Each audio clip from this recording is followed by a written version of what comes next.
Hey everyone, welcome back to another episode of The Pursuit where we help you awaken your potential, achieve your dreams, and leave a legacy you'll be proud of. I'm very excited for this very first session here because we have a very special, not guest, but a new permanent member of the show.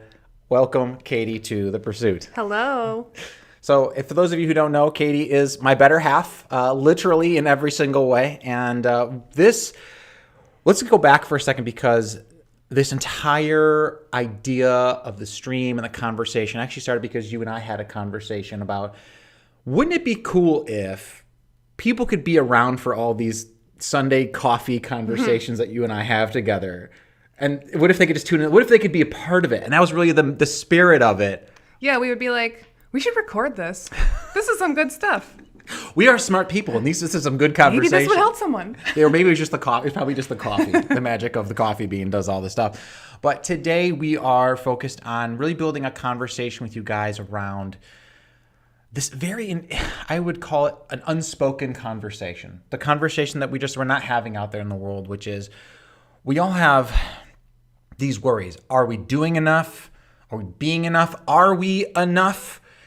And are we really living our fullest and greatest life? And I don't know if this is in the busyness of stuff, the stuff we just even take time to think about.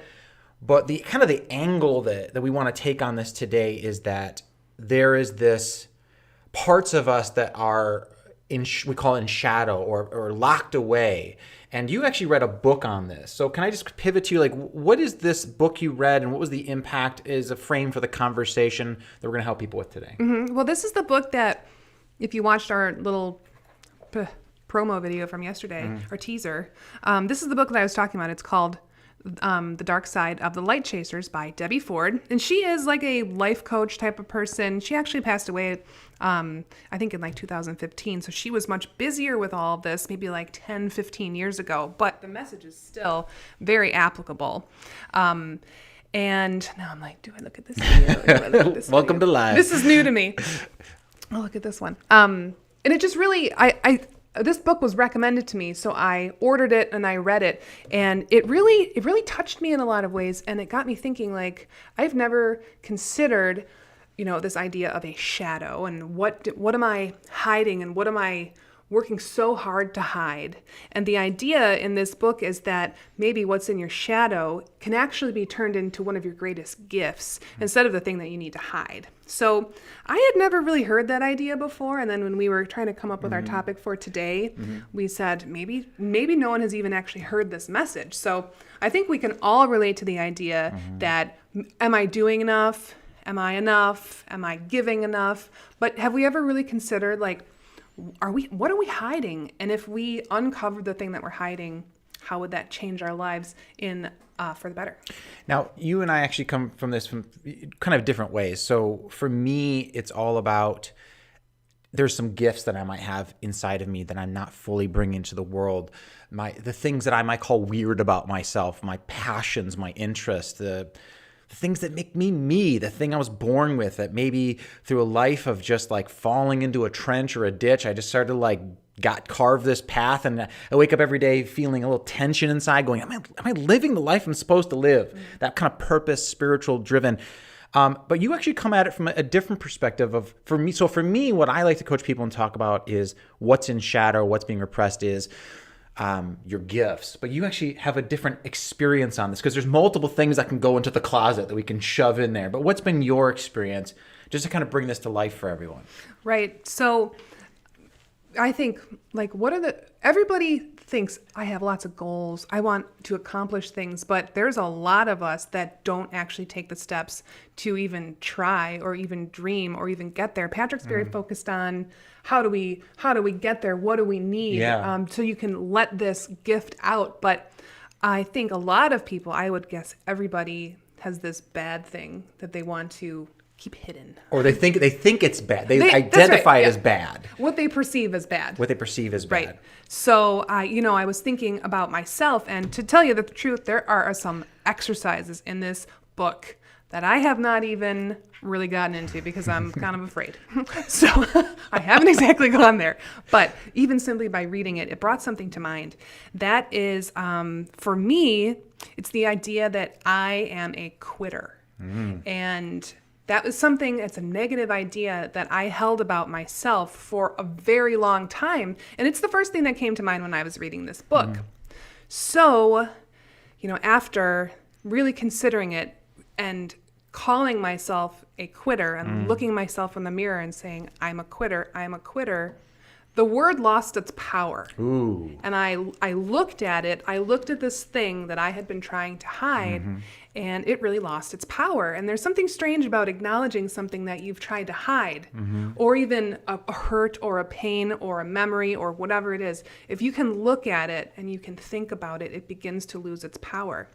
So what Debbie Ford taught us in this book is that that thing that you perceive as negative can actually be very positive in your life. So what I arrived at is that considering myself a quitter, what it actually shows me is that I'm an adventurer and I love learning lots of new things. Maybe I'm not, going to do a deep dive on everything, but I mean, Patrick knows, like I'll be talking to him about some weird thing and know enough, but not a PhD level of knowing it. And instead of seeing that as I'm a quitter and I never followed through on all these things, it actually shows me that I just love a lot of things. And I'm very interested in a lot of things. And it doesn't actually mean that I'm a quitter because it also made me consider what are all the things in my life that I've never quit. Interesting. So I want to pause there for a second. So if you guys are watching live right now, throw in the comments, just say hello, just so we know that your message is coming through. This would be like a tech test, just so we make it sure. Because one of the things that we're trying to work right now is making sure that all your wonderful comments are actually coming through to us. Several times we've gone live and realized, oh my God, all these people said all this stuff and it never came through in the live stream. So if you would just say hi, just type hi in the comments if you're watching right now, just to let us know that you're receiving the broadcast that's coming through. What I want to challenge you guys of, and I'll just say this, because I think it's important to be a little vulnerable here, is we all have that thing that we didn't know about ourselves or we repressed or denied, that now that it's out, we can't imagine our life being the same without it. For me, it was literally my voice. I had all these thoughts and I had this doubt in my mind. Does anyone actually want to hear what I have to say? Do I have anything of value to offer the Lord? So then because I didn't have an answer to that question, I buried it. I just left it on the shelf and it collected dust for years, like, oh, one day. But eventually, the more I started avoiding that, the more it started becoming this thing for me. And you're right. What we run from runs us. But when we no longer run from it, it no longer runs us. Right. And it's that facing it that turns that whole thing around. We also talked about the idea, excuse me. We also talked about the idea that when you're hiding something, you're protecting it. And it could be a good thing or a bad thing. Like if you're hiding this super gift that you have, why are you hiding it? And if you're hiding something bad, you're going to keep it. If you keep this secret or this thing that you dislike about yourself, and you put it in a little box and put it on your shelf, which is really just holding it in your mind, you're gonna protect it. But like, let it out of the box, man. See what happens. And maybe that thing that you are so afraid of and you've been trying to protect, maybe it could end up being one of your biggest gifts or one of your greatest ways that you move through the world or protect yourself from different things. 100%. So let's take a look at this and then we'll get into kind of like a main topic of discussion for today. But I want to begin here because Katie and I were discussing, like, what is the big thing? Like, if you leave your gifts in the closet, if you leave this part of yourself undiscovered, untapped into, hidden, or worse, repressed and denied, and if you spent the next 10 years, 20 years of your life in that space, what could happen to you? So there's a 2012 book, literally as by the title, Top 5 Regrets of the Dying, and by, I think we're saying her name right, Bronnie Ware or Ware. Anyway, so she worked in palliative care for years. You start studying stuff, you start coming at these. And I mentioned this in the show before, but I think it's worth bringing back up. Top 5 regrets. Here are the top 5 things people said at the end of their day that said, oh, man, I wish I would have done it a little differently. Number 1, I wish I had the chance to live life true to myself, not the life others expected of me. I think you may, Katie, have some understanding of what the life others expected of you challenge. I think a lot of people watching may have that feeling. Here's number 2. I wish I hadn't worked so hard or spent so much of my life just work without any time for joy and passion and travel and the things that I loved, right? I wish I had the courage to express my feelings. I mean, that's kind of really what we're talking about, a lot about what we're talking about today. Regrets or feelings that we often call negative. Oh, I don't like feeling sadness, so I just don't let myself feel that, or guilt or shame, or there's so much that we bury. So that's kind of one of the big things there. Let's come back to this. We'll just finish off these 5. I wish I had stayed in touch with my friends. I mean, it's like you get so busy working, you forget to live. You forget the most important thing in life are our friendships, our family, and spending time with the people that matter most. And last, number 5, I wish I had let myself be happier. And I think that's really also what we're really talking about. The key to happiness, thriving, living your greatest life is finding that thing that makes you you and living that whole, just bring it out there living into the world. The whole part of you. Yes. Even the perceived bad stuff, the good stuff, the bad stuff, all the parts of you. Living your life just as a whole person. Yeah. So let's begin here for our conversation today. And by the way, I see the chats are coming through on YouTube 100%. I don't know if any chats are not coming through from Facebook. We're still testing the tech on these live calls, so we really appreciate it. By the way, if you guys are really enjoying this conversation, you want to share it out there on the socials, please do that. It helps us a lot. Your like buttons, your subscribes and follows, and of course, if you're on YouTube, make sure to hit that bell to be notified of any future content. So let's get right into this. I want to begin here with this conversation around what is it for you that maybe you currently are holding in the darkness, repressing or pushing down in yourself. And Katie, I think you have some really good examples you're going to bring out here, and then we'll kind of get into the main takeaways of what we want to focus on. But to really help you dig into this, if there was something you could think of, whether it's a gift, kind of like my side of the fence, like it's a gift or a passion that you're just not bringing out into the world fully, or part of you, a feeling, an emotion, something, even if it's just slightly coming to your consciousness right now, hold on to that as we continue this conversation. So, Katie, I want to kind of come back to you here. What are some of the things we want to talk about today in terms of the big takeaways that you had from this book and your own journey into this topic? Well, the big question is, what is that thing that you keep in the shadow? And what would happen if you let it out? Ooh. Whether, there's actually probably a big fear if it's a thing that you perceive as bad. What kind of bad stuff is going to happen to me if I let it out? And along those lines, can I pause you real quick before we get into that? Because I think there's one major thing we have to call out.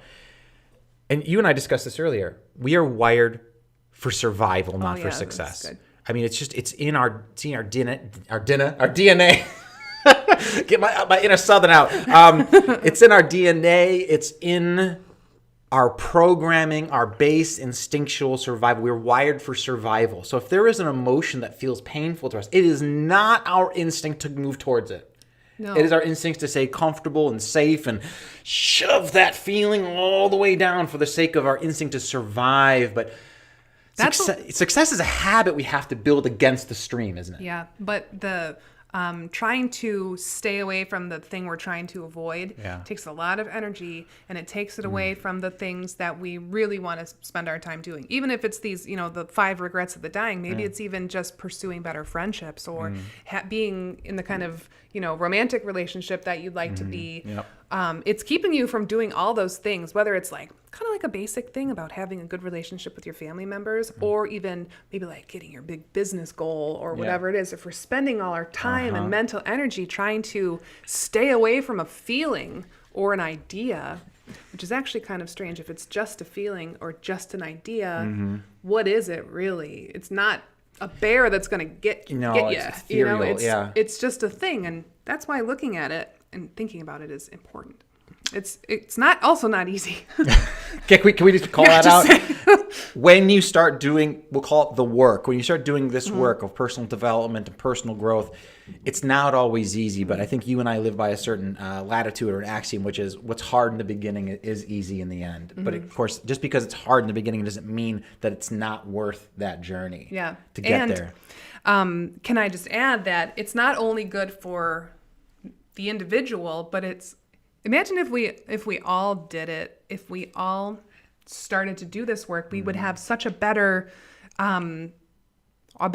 We would have world peace probably. And world peace. That's the end. We'll just skip to the end of the story and world peace. But, or kick us off here with some of the things that we want to make sure that people understand and think about through this process. Well, this points at judgment a lot, and what we dislike about ourselves is what we dislike in other people. Ooh. So if we can detach from what we hate about ourselves, we will stop hating that in other people. This is kind of a cliche, but the idea of pointing your finger at somebody and having 3 fingers pointing back at you, it's because it's an interesting idea. Because if you are pointing out something that you are judging in somebody else, it's really look at yourself and think about how you actually feel about yourself in that way, and why is that triggering you, and what is it that is locking into you that's making you be focused on this. Because we're all probably naturally judgy people, whether we say it out loud or not. We definitely think it.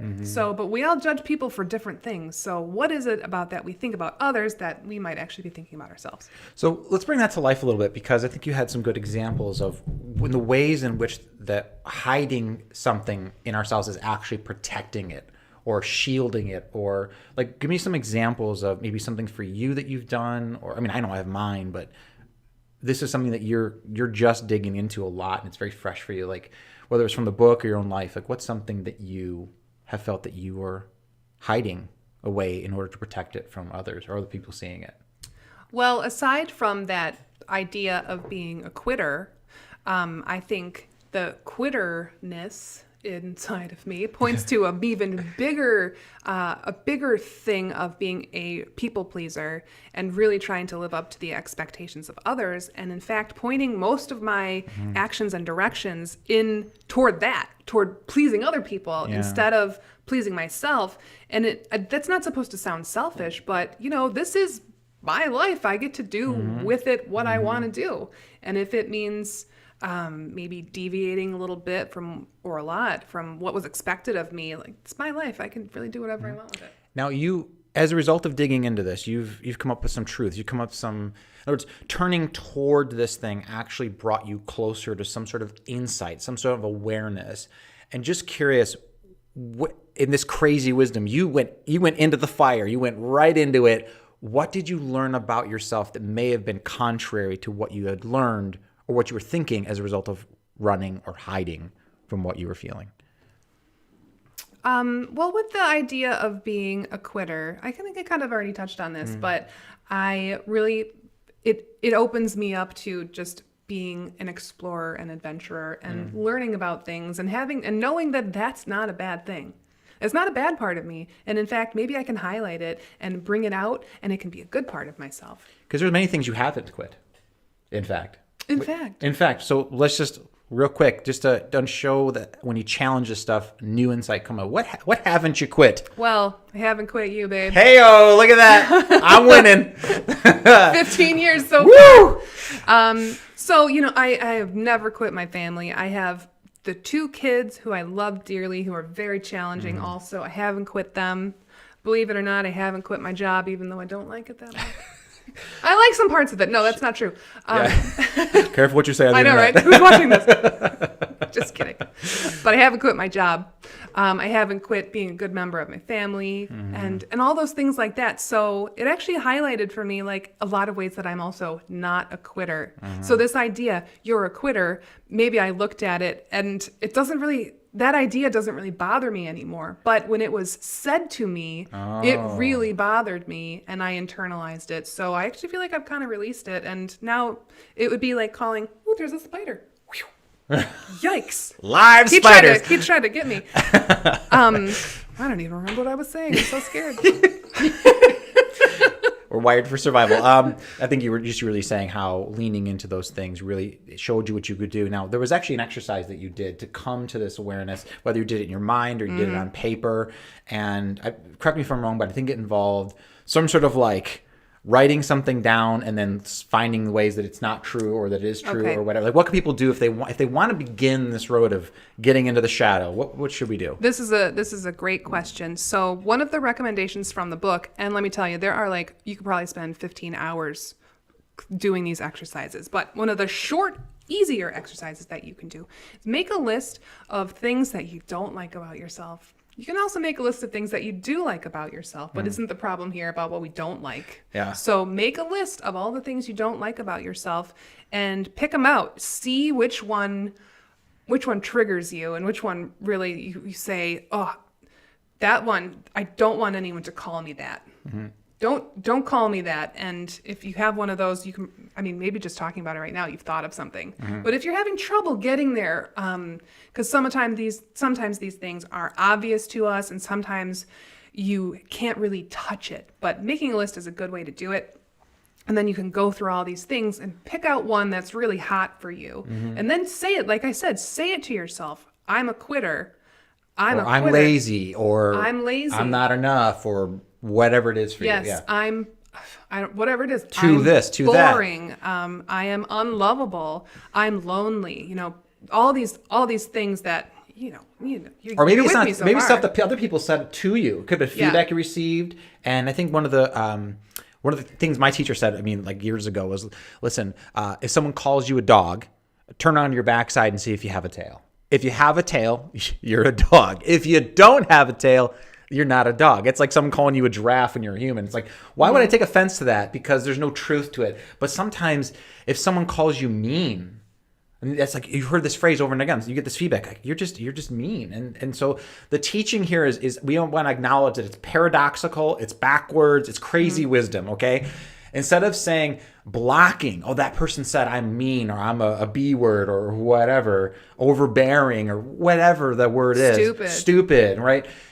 What you do is you sit down, instead of running from that word or avoiding it or trying to convince everyone that they're wrong, just sit with it for a moment and say it out loud to yourself and see if it's got any magic or says there's anything to you. It's got some spell on you. It's like, I'm stupid. And you're like, oh my God, I feel so. It's like someone calling you a dog, going back to what I said earlier. It's like, tell it to yourself and see if it triggers something. And if it does, maybe there's something there truthful for you. And then take some time. Hey, thanks for liking the stream, Patrice. Appreciate you. Take some time and think about it.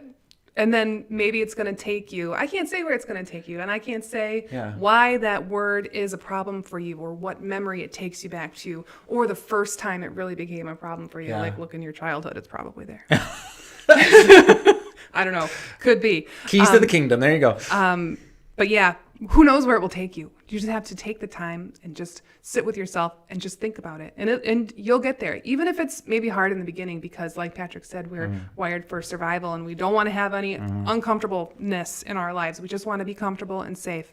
But, you're going to be fine, even if you go there. And I think the result is going to be good. So, let's cover this one last topic, which is... what would happen if you let it? So we have to kind of address the pink elephant in the room, which is the fear, the concern. We said we're wired for survival, not for success. Let's lean into that. There is a fear that is within us if we let this thing out. If we, whether we acknowledge it or not, if it's a gift or a strength or a passion you have or something that would pull you. For me, and I'll just say this just openly, when I first started on this path of personal development and I did the exercises that we're describing or some version of them here, what I wrote down or thought to myself was, if I lean into this, if I acknowledge the passion and the giftedness I have, if I write the book, if I start the business, whatever, it's going to bring some chaos into my life. Because then what if that means I have to quit my job? And what if it...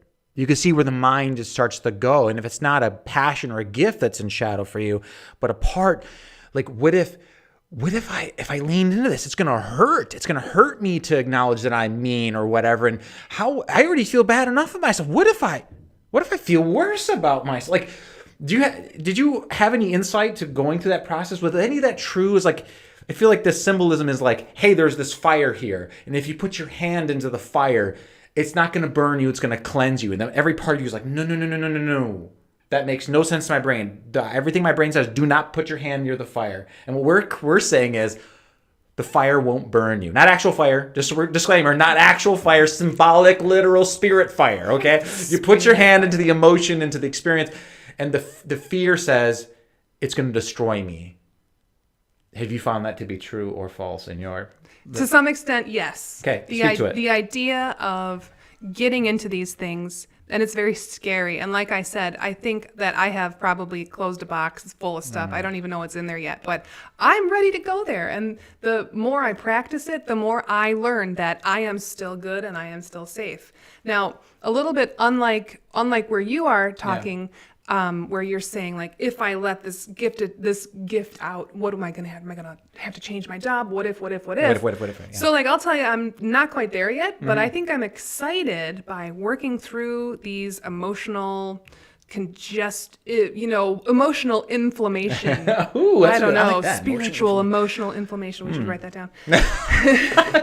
It's recorded. We'll come back to it. I think once I can work through that, I'm actually excited to see where I can go on the other side, because, the idea of being a quitter sort of highlights, maybe I have felt that maybe I should have done more so far in my life, but I'm not really sure. But maybe if I can work through these other things, then who knows what my future has in store. So I think, it's a little different for you and me because we're very different people.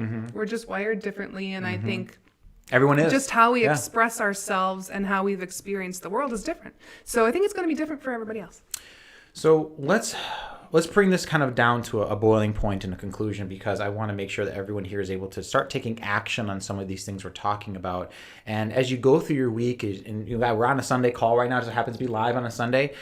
We hope that it inspires the rest of your day, but also informs the rest of your week going forward. So there is this, and I'll say this, and I know that you would agree with this, that there is, as we do this more often, as we do the work more often of turning towards, leaning into, there's so many different phrases we could use, these parts that we call our darkness, what we end up discovering is our incredible light. But not just that, what we start developing, like going to the gym and lifting weights, we start developing spiritual muscles.